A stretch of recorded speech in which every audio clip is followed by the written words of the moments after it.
All right, so been tinkering around with Claude's new ability to define context via tools, if you will. It's basically like a tools 2.0 approach.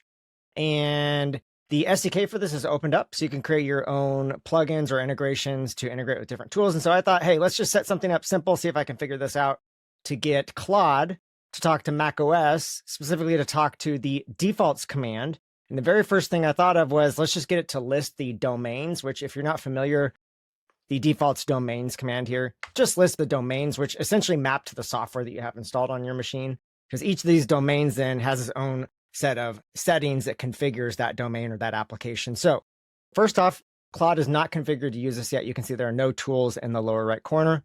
All I have to do to configure to use this, well, first off, I'll show you there's a package out on pypy.org if you want to try this out.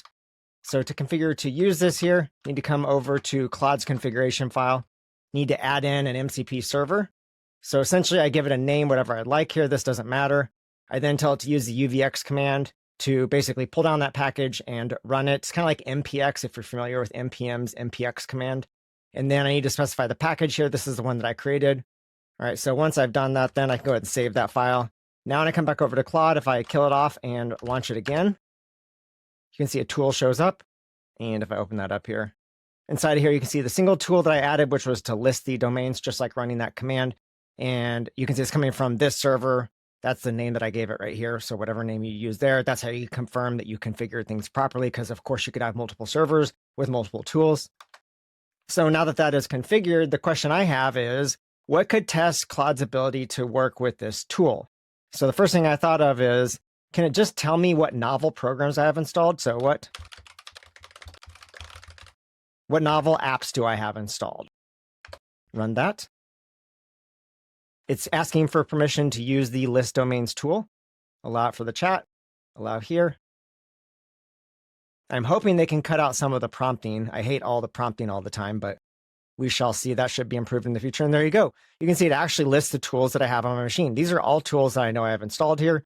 Just on a quick check here, definitely. I've got all these installed on my machine. I'm not seeing anything hallucinated. This all looks like it's legitimate from what I have installed on my machine right now. And so, yeah, it was actually incredibly easy to get this set up. If I come over here, I can show you to get this working. All I had to do was basically describe the tool. As I suspected, this is basically like a tools 2.0. So you describe the tool. In my case, there are no parameters because I just want it to list the domains. So I call it list domains. That's it then to create the tool, to define the tool. And that's inside of the list tools method. And then down below here, I have to define what that tool does when it's invoked here. So I've got this call tool call.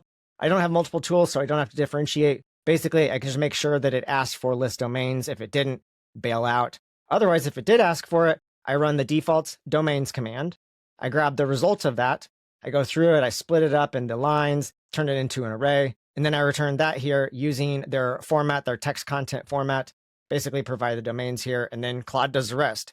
So if you think about it, yeah, there's not really much else here. There's a little stub here to start up the application and wait for connections, but that's about it. That's how easy it was to define this. Essentially, I'm just hooking it up to run the command and get the results. And then if you think about it, its ability to go from listing domains to understanding that I want it to list installed applications, I didn't give it any explanation of how to do that. It just figured it out on its own. That's actually pretty darn impressive. If you've ever tried to work with using tools in the past, it's oftentimes been frustrating because I feel like the LLM doesn't really understand what I'm asking it to do unless I make it very, very clear inside the tool what it can do. And in this case, I didn't really give a lot of clarity. All I did was basically say, you can list domains here. So list all available macOS domains, and that's it. It's not really telling it that it could use this to then find the applications that are installed, or maybe learn other things about the software on my machine. Let's ask it one more thing here. Can you figure out what I do for a living based on my apps? Yep, software developer engineer. There you go. Of course, probably not that hard to tell given that I have like every coding tool ever installed, but yeah. All right, so that's about it for now. Let me know what you think of this. If you want to try it out, pull it down to your machine. I'll try to add some more functions to it so it can actually read default values and then actually turn around and write the values, which is the next thing I'd like this to do. I'd like to be able to ask it to change settings on my machine. It should be able to configure Finder settings like the color of selections, some font sizes, and things like that. I should be able to get it to do that for me. And I'm hoping I can just add a few tools to read and write defaults, and it'll figure out the rest. I'll have more videos about that in the future.